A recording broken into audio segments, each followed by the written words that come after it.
جب فرشتے کندھوں سے ریکارڈنگ نکال کر دکھائیں گے اور خدا بندے کو کہے گا کہ یہ دیکھ تو دنیا میں کیا کرتا رہا ہے؟ تو اس وقت جب سرے محشر وہ پوچھیں گے بلا کر سامنے، کیا جواب جرم دو گے تم خدا کے سامنے؟ ایک نیکی ہے جو ظاہری طور پر کی جاتی ہے، فرشتے لکھتے ہیں اگر اس کے اندر ریاکاری نہیں ہے، اور ایک گناہ ہے جو بندہ علل اعلان کرتا ہے، فرشتے اس کو بھی لکھتے ہیں۔ اور اللہ پاک کی ذات نے بندے کو دنیا کے اندر زندگی عطا فرمائی ہے 2-4 سال کی یا 5-10 سال کی یا 150 سال کی، پوری زندگی کے ہر سال کے، ہر مہینے کے، ہر ہفتے کے، ہر دن، ہر رات، ہر صبح، ہر شام کا ایک ایک لمحہ جو ہے، ایک ایک گھڑی جو ہے وہ ہماری ریکارڈنگ ہو رہی ہے۔ اور یہ پتہ کب چلے گا؟ جب ہماری سامنے، جب ہماری آنکھوں کے سامنے ہماری 2 کتابیں آئیں گی، ایک نیکیوں والی کتاب اور ایک بدیوں والی کتاب، پھر پتہ چلے گا کہ ہم دنیا میں کیا کیا کرتے تھے۔ تو اس لیے ہر وقت اللہ تعالیٰ کی ذات بابرکات سے ڈرنا بھی چاہیے، اور یہ ہمارا پکا یقین ہونا چاہیے کہ ہم جو بھی کرنے لگے ہیں یا کر رہے ہیں اللہ دیکھ رہا ہے۔ کوئی نہیں دیکھ رہا لیکن اللہ دیکھ رہا ہے۔ لیکن آج کیا ماحول ہے کہ ایک بندہ بھی دیکھ رہا ہو نا تو دوسرے محتاط ہو جاتے ہیں، نہ کرو فلاں آ گیا، نہ کرو فلاں آ گیا، چپ کر کے بیٹھو، چغلیاں نہ کرو، یا کسی کے کان کے اندر ایسی ویسی کوئی بات نہ کرو، فلاں دیکھ رہا ہے۔ ویسے بھی نبی پاک علیہ الصلوۃ والسلام نے حدیث پاک میں ارشاد فرمایا کہ 3 بندے بیٹھے ہوں نا ایک جگہ پہ 3 بندے بیٹھے ہوں تو ان تینوں میں سے 2 کو ایک دوسرے کے کانوں کے اندر سرگوشیاں کرنے کی اجازت نہیں ہے۔ تیسرا بندہ کیا محسوس کرے گا؟ یہ نبی پاک علیہ السلام کی حدیث پاک ہے، پھر سن لو، 3 بندے ایک جگہ پہ بیٹھے ہوں تو ان میں سے 2 بندوں کو ایک دوسرے کے کانوں میں سرگوشیاں کرنے کی اجازت نہیں ہے۔ اگر کرنی ہے بات اونچی آواز سے کرو تاکہ دوسرے بھی سن لیں۔ یہ کانوں کے اندر بات کرنا دوسروں کی موجودگی میں، یہ دوسرے کی دل آزاری کرنے کا ذریعہ اور سبب ہے۔ تو اس لیے آخر پہ میں ایک پوائنٹ میں پیش کرتا ہوں جو قرآن پاک کی روشنی میں ہے۔ اس بات کا ہمیں تمہیں پکا یقین ہونا چاہیے کہ اگر کوئی بندہ جھوٹ بھی بول رہا ہے تو اس کا یقین ہونا چاہیے کہ اللہ دیکھ رہا ہے۔ اگر کوئی چغلی کر رہا ہے تو یقین کرے کہ اللہ دیکھ رہا ہے۔ اگر کسی کی کوئی غیبت کر رہا ہے تو وہ یقین کر لے کہ اللہ دیکھ رہا ہے۔ جس کی میں چغلی کر رہا ہوں وہ نہیں دیکھ رہا، جس کی میں غیبت کر رہا ہوں وہ نہیں دیکھ رہا، لیکن اللہ دیکھ رہا ہے۔ اس بات پہ پکا یقین ہونا چاہیے۔ حضرت سیدنا یوسف علیہ السلام کو زلیخا 7ویں کمرے میں لے گئی، اور پہلے نمبر پر تو طریقہ ہی اس نے ایسا استعمال کیا تھا کہ یوسف علیہ السلام کو کہنا نہ پڑے۔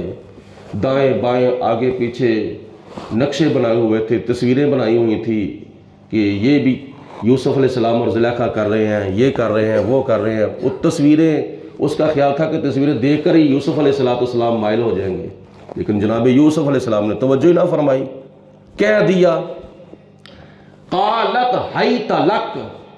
سورۃ یوسف میں آتا ہے کہ زلیخا نے کہا کہ اب جلدی کرو۔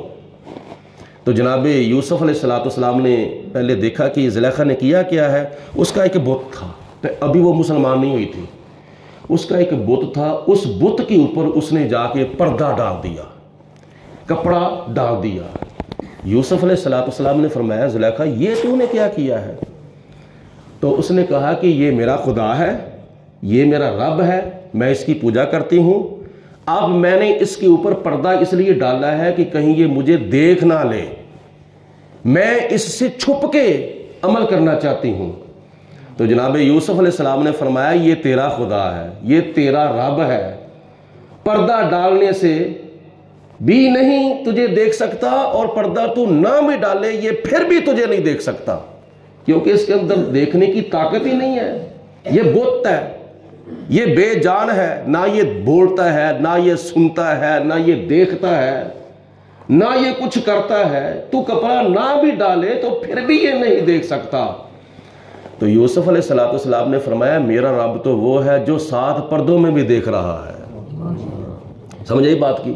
میرا رب تو وہ ہے جو 7 پردوں میں بھی دیکھ رہا ہے، میں اپنے آپ کو اپنے رب سے کیسے چھپاؤں؟ تو یوسف علیہ السلام نے جب آگے سے یہ ارشاد فرمایا تو اللہ تعالیٰ کی ذات نے فرمایا لولا ارآ برہان ربی، یوسف علیہ السلام بھی ارادہ فرما لیتے اگر وہ اپنے رب کی دلیل نہ دیکھتے۔ دلیل سے مراد مفسرین لکھتے ہیں کہ کمرے کی چھت میں حضرت سیدنا یعقوب علیہ السلام کا چہرہ نظر آ گیا تھا، اور یوسف علیہ السلام کو دکھا رہے تھے یعقوب علیہ السلام، ایک ہاتھ میں چادر پکڑی ہوئی تھی اور ایک ہاتھ کی انگلی جو ہے وہ اپنے ہونٹوں کے اوپر دبائی ہوئی تھی۔ یہ چادر ہے نبوت کی، اس کو داغ نہیں لگنا چاہیے، اور کسی کو بغیر آواز کے خاموش یا کسی کام سے منع کرنا ہونا تو پھر والدین اپنے بچوں کو ایسے کرتا ہے، خبردار خبردار خبردار، ہونٹوں کے اوپر اپنی انگلی دبا کے کسی کو منع کیا جاتا ہے۔ تو جناب یعقوب علیہ السلام نے اپنی انگلی جو ہے وہ ایسے ہونٹوں کے اوپر دبائی ہوئی ہے، خبردار بیٹا، ان الشیطان للانسان عدو مبین، شیطان جو ہے وہ انسان کا کھلم کھلا دشمن ہے۔ تو یہ مثال ہمارے لیے ایک سبق ہے کہ 7 کمرے ہیں، ایک کمرے میں دوسرا کمرہ، دوسرے میں تیسرا، تیسرے میں چوتھا، چوتھے میں پانچواں، پانچویں میں چھٹا، چھٹے میں 7واں کمرہ ہے۔ جناب یوسف علیہ السلام کو زلیخا کے سوا کوئی بھی نہیں دیکھ رہا مخلوق میں سے، لیکن یوسف علیہ السلام نے فرمایا زلیخا مجھے کوئی نہیں دیکھ رہا مگر میرا رب مجھے دیکھ رہا ہے۔ یہی یقین اگر ہمارا ہو جائے تو چوریاں بھی ختم ہو سکتی ہیں، ڈاکے بھی ختم ہو سکتے ہیں، اور چغلیاں بھی ختم ہو سکتی ہیں، غیبتیں بھی ختم ہو سکتی ہیں، سارے خفیہ جتنے بھی گناہ ہوتے ہیں وہ سارے ختم ہو سکتے ہیں اگر پکا یقین ہو جائے۔